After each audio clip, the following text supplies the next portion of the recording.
Mom, इस सुनसान रास्ते में 25 लाख कैसे मिलेंगे? 1 मिनट उर्मिला, सब्र कर। नमस्ते। नमस्ते। काम हो गया? जी पुराना सोनार हूँ, आप कहे वैसा न हो ही नहीं सकता। ये लीजिए।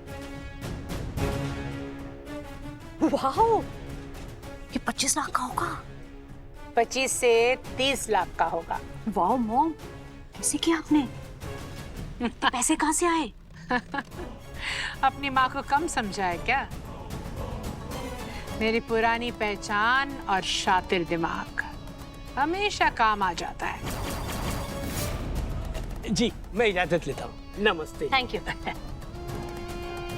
मॉम, ये हम उस आर्टिस्ट को देकर उससे उस लड़की का स्केच ले सकते हैं।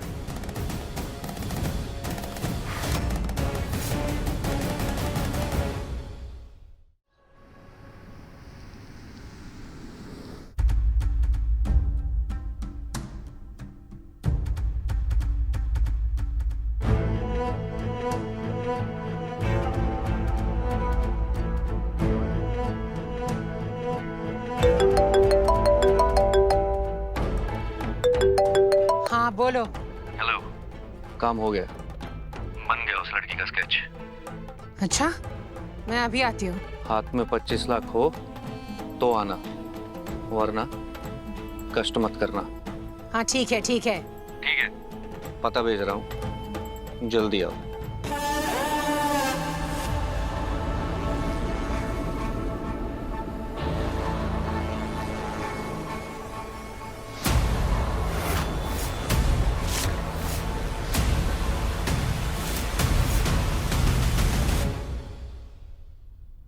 ये तो बिल्कुल हमारे खरेश जैसा लागे है ना?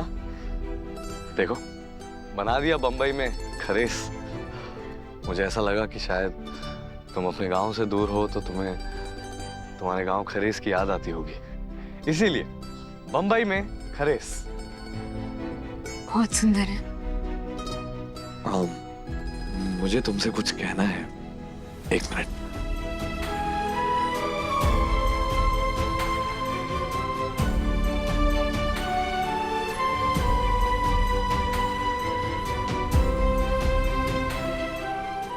मैं कहना चाहता था कि मैं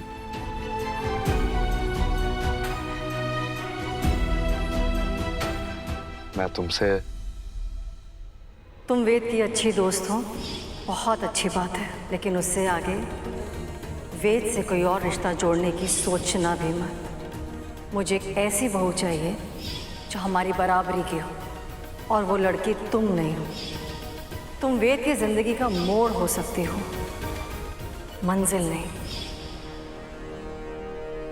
मैं तुमसे।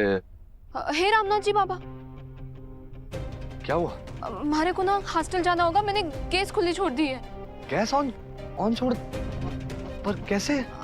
वो मैं चाय बना रही थी ना, तो गैस खुली ही रह गई। हमारे को जाना होगा। नहीं सरू, मैं कह रहा था कि हॉस्टल में किसी को कह देता हूँ तो वो गैस बंद कर देंगे। मैं बालाजी को कह देता हूँ। हाँ, मैं बालाजी। ना ना ना ना ना ना, हमारे को ही जाना पड़ेगा। कहीं कोई हादसा हो गया तो। सॉरी वेद साहब, मैं आपकी बात ना सुन पाऊंगी। हमारे को आपके दिल का हाल पता है वेद साहब, लेकिन आपके मासा के मन की बात भी जानू हूं मैं ना चाहती कि हमारे कारण उनकी सेहत पर असर आए, इसलिए आपके अनकही बात भी अधूरी ही रह जाए ना तो अच्छा है। हमारा बस एक ही लक्ष्य है, पढ़ाई और हमारा सपना।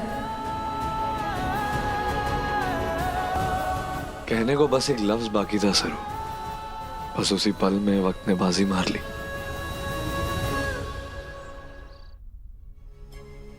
क्या करूं? जब सरू को प्रपोज करने जाता हूँ कोई ना कोई गड़बड़ हो जाती है, या कोई ना कोई आ जाता है। जब भी कोई आइडिया लगाता हूँ वो प्लान ही फ्लॉप हो जाता है, एग्जीक्यूट ही नहीं हो पाता। अब तो इतनी बार प्रपोज कर चुका हूँ कि प्रपोज करने के तरीके भी नहीं बचे।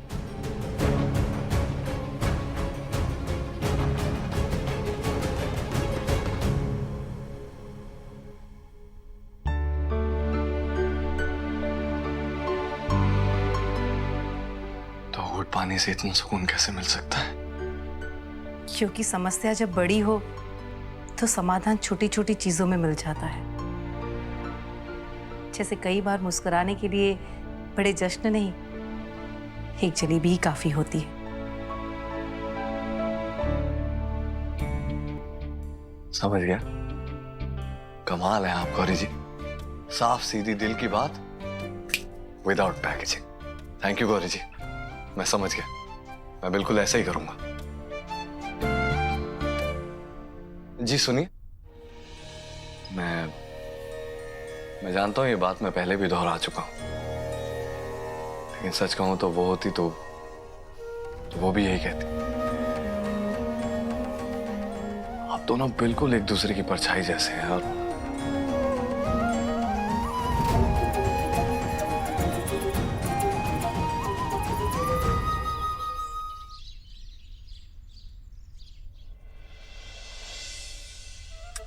क्या अनीका ने भोग का प्रसाद सच में बनाया था? रचना, तेरा पेट वेट तो खराब ना हो गया ना? नहीं फुल्ला, मैंने बस चखा ही था, और वैसे भी ना बड़ा ऐसा सा बना था। रचना, प्रसाद के बारे में ऐसा ना कहते। सॉरी।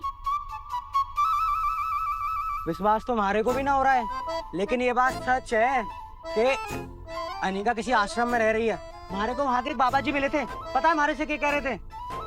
क्या कह रहे थे? उन्होंने हमारे को बताया जिस रात अनीका को दादी साहब ने घर से बाहर निकाला,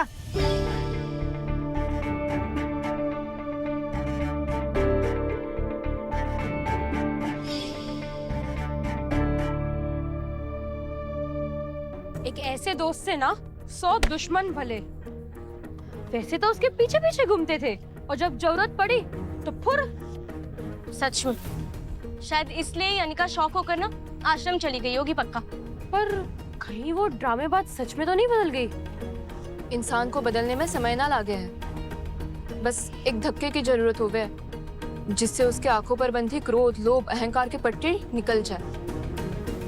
अच्छा ये सब ठीक है, तुम लोग अच्छे से सजावट करो।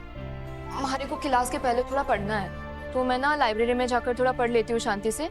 तुम सब अच्छे से कर लोगे ना? तू जा पढ़ लिख, हम देख लेंगे सब।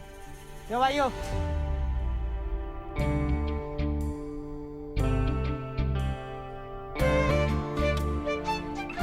लाइब्रेरी जहां कोई नहीं होगा वहां सरू और वेद एक साथ होंगे, और वेद बिरला प्रपोज करेगा। रचना, बालाजी,